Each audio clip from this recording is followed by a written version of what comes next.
One thing that immediately becomes obvious to our hero Isaac Clarke is his time spent not fixing space stations and killing mutants is spent as a world-class tennis player. This becomes obvious because A, he has a backhand powerful enough to sever limbs, and B, any physical exertion whatsoever results in Isaac emitting a noise comparable to someone jerking off in the mains. Anyway, the demo starts with you entering a futuristic cryogenic morgue with the hope of, well, reaching the other side, I guess. It's never really explained why Isaac, the space repairman, decides the best way to circumvent a problem of a mutation that manifests itself solely in dead flesh is to go through the fucking morgue. You know, the place where all the dead flesh is kept. And anyway, as if on cue, the screen closes in, turns brown, and 8 cadavers start shaking about and shouting as if it's your fault the central heating is turned off. A little disquieting, but it ends as quickly as it finishes, allowing Isaac to continue his merry way through the freezer. I must admit the game did a pretty good job of building tension, with plenty of tight corners for slimy nastiness to jump out from and increasing tension of fear each time they didn't. It was at this point something truly terrifying happened. Unbeknown to me, my dog had entered the room and chose perfect timing to jump on my lap, resulting in a truly Olympian spasm from myself and a hearty yelp from the dog.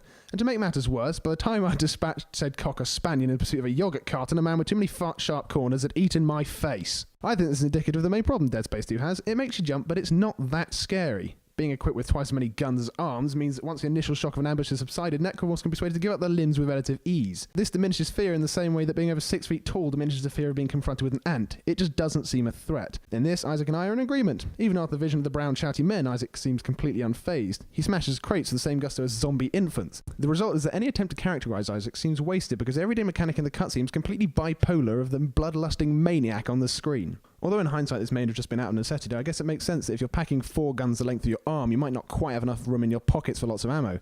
This effectively means that 30 seconds into every encounter you're forced to swing your gun like you're trying to shake a cat off the end. I guess some rather peckish necromorphs had accidentally raided the armory instead of the larder, because it seems the only way to obtain new ammo is to stomp your foes into lots of little pieces. The result is you end up doing some benign lard darts of death, flailing your arms and stamping your feet in time to the shrill cries of your once alive friends and co-workers. Although it must be said that Isaac's ability to render flesh with his boot is an impressive one. Coming up next are the fantastic section demonstrating the zero-G mechanics, and I'll be the first to admit that jetpacking around and watching water drops fly by is fascinating. Even the nasties had the courtesy of calling it 5 so I could experiment with the status freeze way. Unfortunately, in time, all good things had to come to an end, and I was soon walking about and found myself in a cathedral. Now, I know the last thing that comes to mind after the word church is unspeakable things happening to children, so you can imagine my surprise when I was assaulted by a class of fresh-eating preschoolers.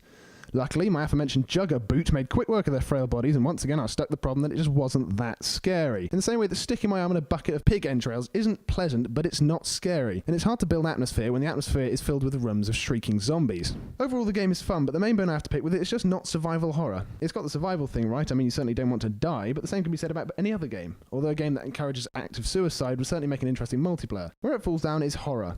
Perhaps too many late-night horror films have turned me into a jaded prick, but so long as this game provokes less fear than my dog's attempt to steal one of my shoes is going to get a bad review, and since I don't believe in numerical schools, I'll give it purple. Oh, and those suits enforce a terrible posture. Check it out.